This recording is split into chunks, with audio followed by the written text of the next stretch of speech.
होता कहाता social media पर पूरा ही छा गइल बा कि सास जी अपना दमदे के लेके फरार हो गई। कहना बा और सोशल मीडिया पर अप्रचार हो गई और सोशल मीडिया पर अप्रचार हो गई अले के सासू जी दामाद के फरार हो गई।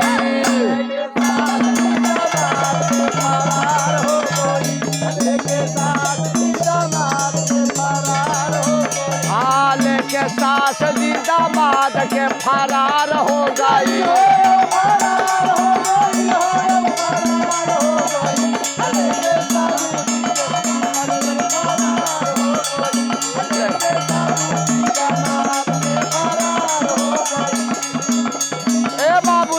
सासू जी सासुए जी दामाद के लेके फरार हो गई। बियाह से पहले नैना हो गईला चार हो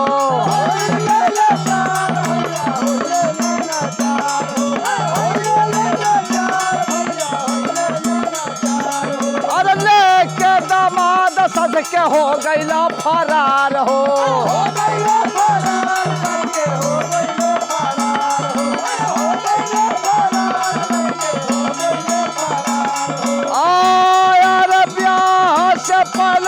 लाचार हो गई लेके दामाद के सासू जी फरार हो गई।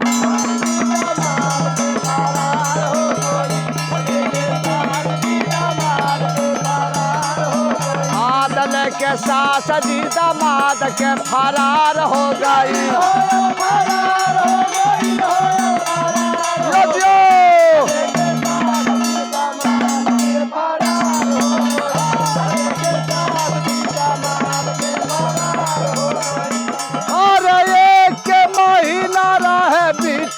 के शादी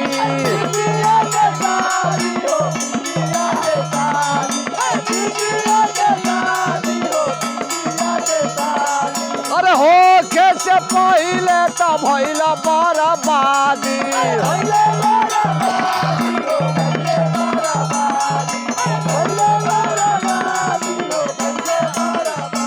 और शादी वाला काट सब बेकार हो गई लेके सासू जी दामाद के फरार हो गई।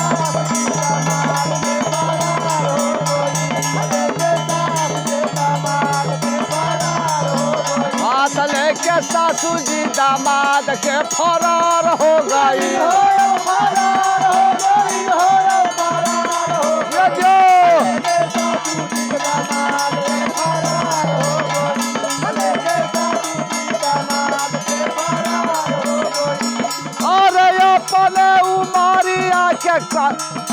अपने उमरिया के कैली ना लाज हो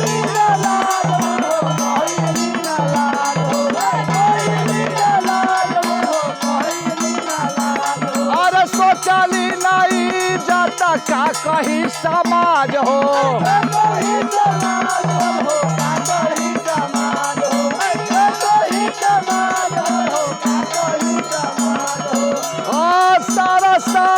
के पैसा बेकार हो गई तले के सासू जी दामाद के फरार हो गई।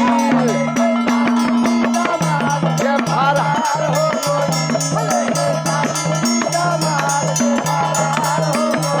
तले के सासू जी दामाद के फरार हो गई।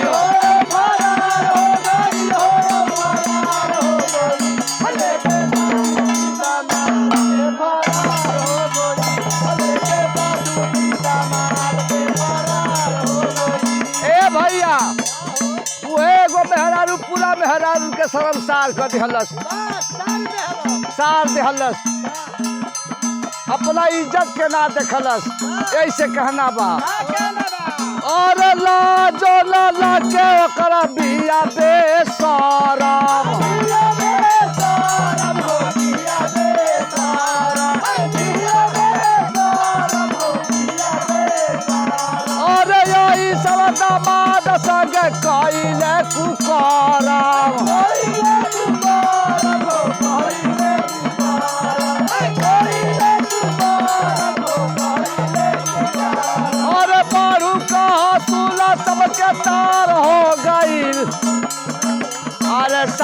जी दामाद ले फरार हो गई।